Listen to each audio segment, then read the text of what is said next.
नाशिक शहराला डेंग्यूचा विळखा बसू लागला। गेल्या महिनाभरात शहरात डेंग्यूचे 550 संशयित रुग्ण आढळले। त्यामुळे आता शहरात डेंग्यूची उत्पत्ती करणाऱ्या इमारतींवर फौजदारी गुन्हे दाखल करण्यात येणार आहेत। नाशिक महापालिकेने स्वच्छतेकडे दुर्लक्ष केल्यामुळे सध्या डासांचा प्रादुर्भाव वाढलाय। शहरातील कचरा वेळेवर उचलला जात नसल्यामुळे जंतुनाशक फवारणीमध्ये होणारी दिरंगाई आणि शहरातील नवीन बांधकामं अशा विविध कारणांमुळे डासांचा प्रादुर्भाव वाढत चाललाय। तर नवरात्रोत्सवाच्या काळात शहरात विशेष मोहीम राबवून डेंग्यूवर प्रतिबंधात्मक उपाययोजना करावी अशी मागणी नागरिकांकडून केली जाते। महापालिकेच्या अक्षम्य दुर्लक्षामुळे वाढलेला डेंग्यूचा प्रकोप थोपवण्यासाठी आता मलेरिया विभागाने सूत्र हाती घेतली आहे।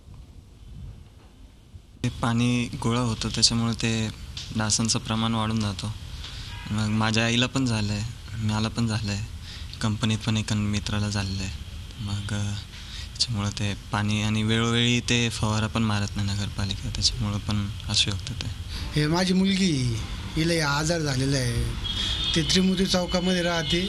आता 4-5 5-6 दिवस झाले इथंचे ॲडमिट। त्याच्यामुळं काय नगरपालिका लक्ष देत नाही, काही नाही। हे जे झाले हे घाणीचं साम्राज्य, हे ते सगळं तिकडं नगरपालिका अजिबात लक्ष देत नाही, काही नाही।